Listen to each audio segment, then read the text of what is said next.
बहुत पुराने ज़माने की बात है। अरब के वसी रेगिस्तानों के दरमियान एक खुशहाल और मजबूत कबीला आबाद था, जिसे कबीला नौरान कहा जाता था। इस कबीले के लोग इज्जत, गैरत, मेहमान नवाजी और अपने कबीलाई उसूलों की पाबंदी के लिए मशहूर थे।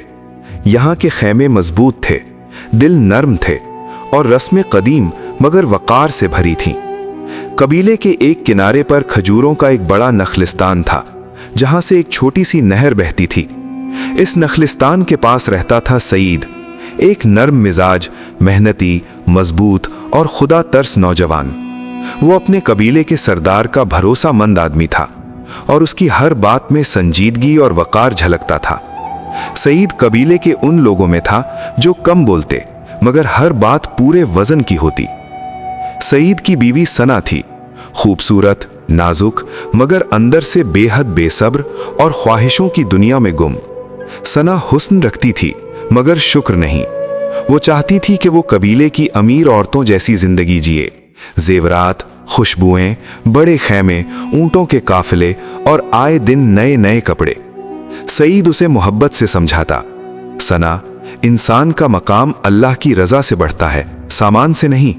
रिज़्क़ हलाल में जो बरकत है वो दुनिया की चमक में कहाँ है। मगर सना हर बात का जवाब गले में पड़े तकब्बुर से देती।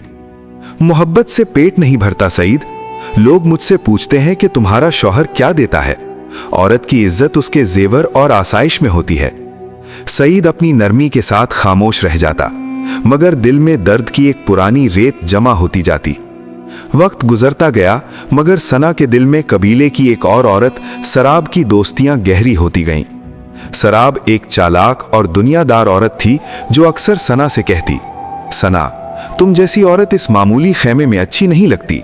अगर तुम चाहो तो किस्मत खुद बदलती नजर आएगी। कबीले से बाहर कुछ लोग हैं जो तुम्हारी कद्र जानते हैं। ये बात सना के दिल में एक खतरनाक शोले की तरह भड़क उठी। एक शाम जब सूरज डूब रहा था और नखलिस्तान पर सुनहरी छांव पड़ रही थी, सना ने सईद से कहा, मैं अब अपनी जिंदगी खुद चुनूंगी। तुम्हारे सब्र व कनात ने मुझे कैदी बना रखा है। सईद ने पहली बार सख्त लहजे में कहा, सना, ख्वाहिशों के पीछे भागने वाली औरत कभी सुकून नहीं पा सकती। शौहर की नाफरमानी घर की बुनियादें हिला देती है। खबरदार रहना, हर रास्ता वापसी का नहीं होता। सना ने तंजिया मुस्कुराहट के साथ कहा, मैं ऐसी बुनियादों में नहीं रहना चाहती। उस रात वो अपने खेमे में देर तक जागती रही। कबीले की खामोशी, सहरा की ठंडी हवा और उसकी जिद सब मिलकर कोई फैसला उसके दिल में पुख्ता कर रहे थे। रात के आखिरी पहर, बिल्कुल चांद की रोशनी में, सना चुपके से अपने खेमे से निकल गई और उस लम्हे कहानी का असल मोड़ यहां से जन्म ले चुका था। कबीले में सुबह हुई। सूरज की पहली रोशनी जैसे ही नखलिस्तान पर पड़ी, सईद ने खाली खेमा देखा। उसकी सांस रुक गई। उसने पूरा कबीला छान मारा मगर सना कहीं न थी। सिर्फ उसके तकिए के पास रेत पर हल्के कदमों के निशान थे जो सहरा की सिमट जा रहे थे। कबीले में चहमगोइयां होने लगीं। कुछ लोगों ने कहा, सना ने शायद अपनी दोस्त शराब की बातों में आकर कबीले को छोड़ दिया है। कुछ ने सरगोशियों में बदगुमानी फैलाई, मगर सईद इन सब के बावजूद खामोश रहा। उसके दिल में एक ही धड़कन थी, मेरी बीवी गुमराह हुई है, बदकिरदार नहीं, मैं उसे वापस लाऊंगा। दूसरी तरफ सना सहरा के एक लंबे सफर के बाद उस जगह जा पहुंची जहां सरा उसे ले जाना चाहती थी। यहां एक बड़ा काफिला ठहरा हुआ था।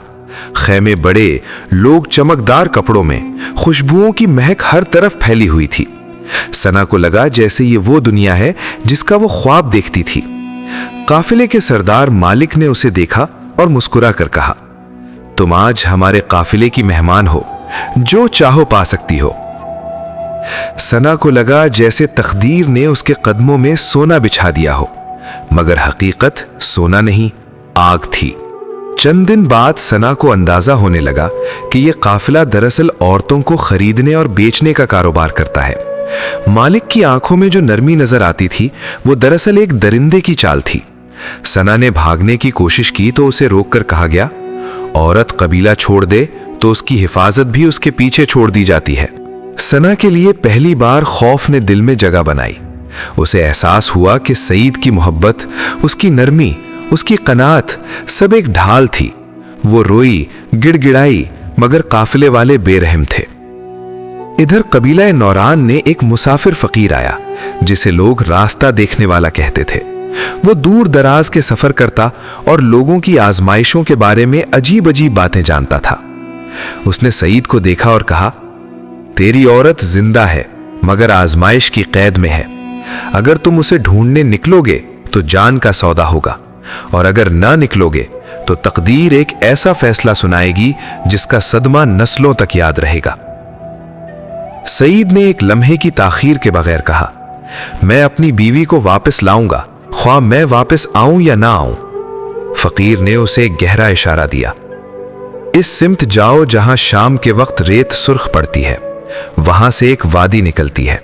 वही रास्ता तुम्हें उस काफिले तक ले जाएगा जो सना को लिए भाग रहा है। सईद ने अपने ऊंट पर सामान बांधा और सहरा की तरफ निकल पड़ा। रास्ता कठिन था, हवा तेज थी और गर्मी जलाने वाली, लेकिन सईद के दिल में एक आग थी जो सहरा की गर्मी से ज्यादा तेज जल रही थी। रात हुई तो वो उस मकाम तक पहुंचा जहां काफिला ठहरा हुआ था। उसने खैमों के पास खामोशी से कदम रखा। अंधेरा गहरा था मगर उसका इरादा गहरे से भी गहरा। खैमों में कहीं से औरतों के दबे हुए रोने की आवाजें आ रही थीं। एक आवाज ऐसी थी जिसे सईद कभी ना भूल सकता था, सना की आवाज। सईद खामोशी से खैमों के दरमियान गुजरता हुआ उस खैमे तक पहुंचा जहां औरतें कैद थीं। जब उसने पर्दा उठाया तो सना ने उसे देखा। वो चीख तक न सकी, सिर्फ 2 कदम पीछे हट गई और आंखों से बेख्तियार आंसू बह निकले। सईद, तुम यहां? मैंने तुम्हें छोड़ दिया था, तुम क्यों आए? सईद ने सिर्फ एक जुमला कहा, शौहर अपनी अमानत को मुश्किल में छोड़ नहीं देता। सना फूट फूट कर रोने लगी। मगर उसी लम्हे मालिक और उसके मुसल्लह लोग खैमे के बाहर आ गए। हवा में तलवारों की चमक गूंजने लगी। मालिक ने कहा, औरत हमारी है, ले जाना चाहते हो तो पहले अपनी जान से हाथ धोना होगा। सना चीख कर बोली, नहीं, इसे कुछ ना कहना, ये मेरे लिए आया है। मालिक हंसा, इसीलिए तो इसे मारना जरूरी है। और फिर वो हमला कर बैठे। सईद ने तलवार निकाली मगर तादाद ज्यादा थी। वो जख्मी होता गया मगर लड़ता रहा। हर वार उसकी बीवी के लिए, हर जख्म उसके अहद के लिए। आखिरकार उसने मालिक को गिरा दिया। काफिले वाले घबरा कर भागने लगे, लेकिन इसी अफरा तफरी में सईद के सीने में एक कारी जर्ब लगी। वो लड़खड़ाया। सना उसे थाम कर बैठ गई। उसके हाथों पर खून था, उसकी आंखों में जिंदगी कम होती जा रही थी। सईद ने कमजोर आवाज में कहा, सना, आदमी दुनिया में औरत को इज्जत देता है, मगर औरत अगर इस इज्जत की नाकदरी करे तो अपना घर, अपना शौहर और अपनी हिफाजत सब खो बैठती है। सना चीख कर बोली, मुझे माफ कर दो सईद, मैं गलत थी, मैं अंधी थी, मुझे तुम्हारी कदर न थी। सईद की सांसें उखड़ने लगीं।